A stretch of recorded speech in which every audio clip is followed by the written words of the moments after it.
Auburn basketball's non-conference lineup, it's elite, but it's clear what the most important game is.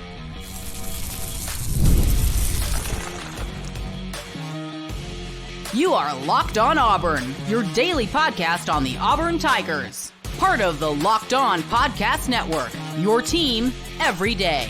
Yes, welcome on into Locked On Auburn, your daily Auburn Tigers podcast. I'm your host, Zach Blackerby, and thank you so much for making Locked On Auburn your first listen every single day. We're dapping it up today with a little happy hour edition of Darrell, Dapprich, Montgomery, radio legend.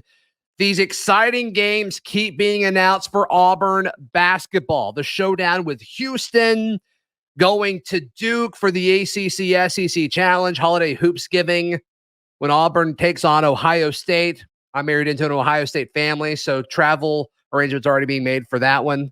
And then, of course, heading to Birmingham to take on Purdue. But Darrell, in your mind, there is a clear one, and they're going to Maui as well. But in your mind, there's a game here that's clearly the most important of all of these elite non-conference opponents. Yeah, the Houston game jumps out at me for a couple reasons. Number one, I don't care that it's at the Toyota Center and it's not on Houston's campus. It's in the city of Houston. So it's an away game. I mean, we'll call it exactly what it is. Mm-hmm. It's an away game. This way too early preseason top 25 that ESPN does, that's pretty much, I've gone back and looked at a lot of those over the last couple of years, and ESPN's is pretty accurate, has Houston number 4 in the country next year. Checks out. So when you combine number 4 in the country with a road game at the Toyota Center, that becomes, to me, all the metrics, all the analytics, all that, it's the most important and the most interesting and probably the toughest game in the non-conference schedule. Chronologically, it's first as well. November 9th. It's going to be early in the season. Right. It was kind of a similar situation last year with Baylor. Mm-hmm. And it's like, all right, let's figure it out. Like, you're playing a really elite team early. Let's see where you are, especially with all these new faces. But with all these seniors, Darrell, I mean, Auburn should be able to hit the ground running and be pretty crisp from the get-go. But it's a lot of mixing and matching. Bruce Pearl always experiments with his lineups in the non-conference. So, I mean, there's no telling what version of the team will expect, but you've got a chance to make a huge statement. I agree with you. And the Baylor game was in South Dakota in kind of a weird stadium or weird arena that was not even, from a capacity standpoint. Mm-hmm. You're going and playing in the city that Houston resides in at an NBA arena, home of Jabari Smith, my friend. And so I think that makes it different. And again, Houston is preseason number 4 in that poll. We'll see where they are when the actual poll comes out and Ken Palm and that kind of thing. In that same poll, do you remember where Auburn was? Yes, they were, I believe, 19th or 20th. Okay, that seems low.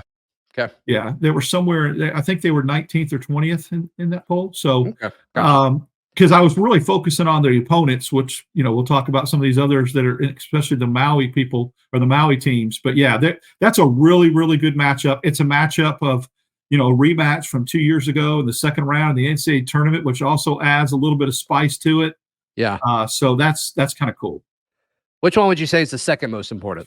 The Maui Invitational, and it's because of the potential of who Auburn could play. Obviously Auburn doesn't know, but you've got UConn, you've got North Carolina, and you've got Iowa State, along with Colorado, Dayton, and Memphis. So there's really no cupcakes in this thing at all. And Iowa State, UConn, and North Carolina were all preseason top 10 in this not so early poll. So that's really good. I mean, you play, like, if you draw Iowa State and then you get the winner of UConn and North Carolina, I don't know how that all play out, but Dayton ain't no slack with Grant, the coach, the former Alabama coach. Colorado, it's played pretty well in the Pac-12 last couple of years. And Memphis, another rematch game that would be fun because Auburn played them in Atlanta a couple of years ago and got beat. I would love to. Memphis has a ton of talent. Yeah, a ton of talent, and that's it. But it's just loaded. There's no break. It just doesn't seem to be a breather in that invitational.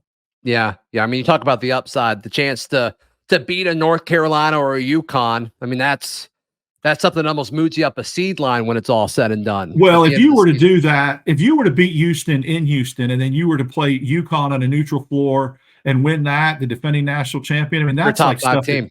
your top five team. And this is the kind of team that Bruce Pearl feels like veteran-laden, talented roster that could be up to the challenge. Mm-hmm. Yeah. Yeah. Do you have Duke next? I do. I do have Duke next. So here's why I don't like how this game is being discussed. And we've kind of fallen victim to this too. I think Auburn going to Duke is going to feel like, oh, well, we're just happy to get the opportunity. That's almost what it feels like. It's like, oh, we get to go to Duke. And I think that's dangerous. I think that's dangerous mentally. I'm sure the team feels different about it than the fan base does. But to me, that's why I don't love this one. I've kind of got a weird feeling about it. I would put it farther down because of that reason. It's a great point. A very, very good point, because you almost feel like you get to a mecca of college basketball. You can get caught up of just being there and I being can see in that Auburn atmosphere. losing this game like 88-80, and it's like, oh, but it was a Duke. Yeah. We got to play, this mecca of like college it's a basketball. privilege to play there. Yeah, Auburn hopefully doesn't have that same mindset. We get the privilege of beating Duke on Duke's floor. That's how it needs to be. But I see exactly what you're saying. I have the same irrational fear that you said. I'm like, I hope they're just not so excited to be in a holy ground, a mecca of college basketball, that they forget that they're there to take care of business and get that W. Yeah, that's right. That's right. And there's a handful of other games that we're going to talk about as well. As Darrell, I want kind of your player to watch. There's been a lot of chatter about a few guys. I want you to single one guy out. That's coming up on this bonus happy hour edition of Locked On Auburn. Today's show is brought to you by our friends at Game Time. Game Time is the best place to buy tickets. There, we'll talk about all these non-conference games, all these fun games that are outside of Auburn Arena. Can you imagine buying a ticket anywhere other than our friends at Game Time? No, the best thing to do, you type in Legacy Arena, you type in Auburn basketball, you get the tickets for, if you want to fly to Houston, it's an easy flight. If you want to go to Birmingham, Atlanta, State Farm Arena, a ton of seats at State Farm Arena, NBA Arena. Get the Lightning deal and go watch the Tigers play on the road. No question about it. And these are probably venues you're not as familiar with. Game Time, you can click on the tickets. You'll see the view from your seat, so you know exactly the type of ticket that you're buying. Download the Game Time app, create an account, and use code LOCKEDONCollege for $20 off your first purchase. Terms apply. Again, create an account and redeem code LOCKEDONCollege, all one word. LOCKEDONCollege for $20 off. Download Game Time today. Last minute tickets, lowest prices guaranteed. Thank you so much for making Locked On Auburn your first or second listen. For your next listen, check out Locked On SEC with Chris Gordy, Locked On College Football with Spencer McLaughlin. They do a great job each and every day. I'm going to guess you have Purdue as a more important non-conference game than Ohio State. Is that right? I do. I mean, how could you not, when you have the national runner-up, played in the title game last year? Purdue is one of those teams too, Zach, to give them credit. With Matt Painter as the head coach, they are a constant in the Big Ten. They're all, they're not a flash in the pan. Year in, year out, they're a competitive program that goes to the tournament and competes for Big Ten championships. And I know that their big man, Zach Edey's left, but still they've got talent. They've got a lot of guys that can come back because of recruiting. And I think that's a really good matchup anytime you've got somebody that was in a national title game. Yeah, the Edey not being their thing makes this less exciting to me. I mean, he was one of the stars of March Madness this past year because of the run that they made and how he played, and some of it was controversial because he could do whatever he wanted and he wouldn't get called. But him not being there, I am curious. I think the timing from an optics standpoint, I think Auburn got them at a good time in Birmingham. I mean, this, of all the games we've talked about so far, I think this is the one that's most likely to win. Is that a crazy thing to say? No, it's not. I mean, I think, I would say that the Ohio State matchup's probably a little bit just because of Purdue still being we haven't really up to this point. Yeah. I would say up to this point, absolutely. This is the one that Auburn's most likely to win in Birmingham. It'll be very, very Auburn heavy, and they'll have to rebuild a little bit. And so, yes, I agree. Mm-hmm. It doesn't have the whole flash factor if he was still there, but still good program, constant programs, great choice right down the road to play them. Yeah, then selfishly, I love that Auburn's playing Ohio State, and I love that they're playing them in Atlanta. I mean, Auburn's played pretty well in the Holiday Hoops Giving series. They're in it pretty much every year, it seems like. But yeah, selfishly, ever since I've been dating my wife, I mean, so we've been together, 7 or 8 years now. And it's like, we've been waiting for Auburn and Ohio State to kind of square off in something. So this is fun. So we're going to kind of make it a big family thing, but Auburn should win this game, which is exciting. The timing is good for sure. It's funny you say that because I also have Italian Ohio State fans from Youngstown that married into our family that are diehard Ohio State. Yeah. And Auburn's never played. So this will be the first time we can cross paths. Here's the deal about Ohio State.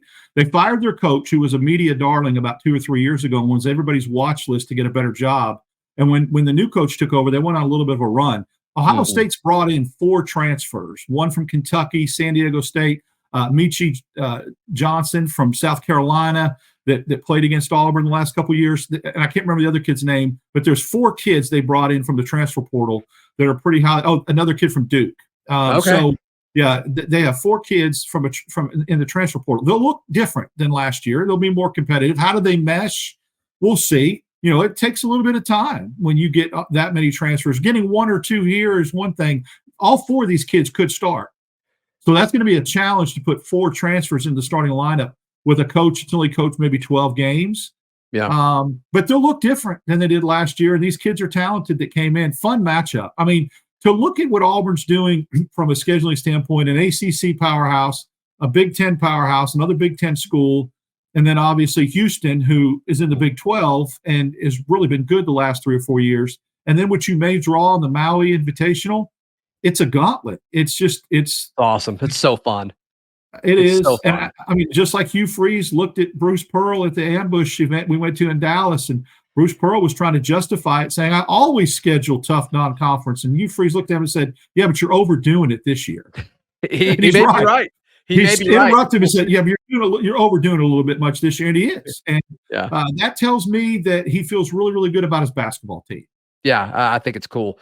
Give me and the folks tuning in one player that you're hearing a lot of buzz about this offseason. Miles Kelly, the last addition to the team from Georgia Tech. He's a kid that Auburn got to play the 3, kind of like to split minutes with Chad Baker-Mazara. I'm hearing he is really, really playing a lot of 2 at the shooting guard position in practice and is really showing out. Very, very good shooter, very athletic. He can slash to the basket and hit the 3. I think it's going to be very, very difficult to keep this kid out of the starting lineup. Now, you've got Denver Jones. I've heard that Denver Jones has slid over and played a lot of point guard. You went and got J.P. Pegues. How is that all going to play out? I don't know. But I just know that I keep hearing the name Miles Kelly over and over and over. And he's he's very versatile. Put him at the 2, put him at the 3, and you can still get his minutes. I think this is a kid, Zach, that's got to play 25 minutes a game. He's that talented. He's that good. He's that good.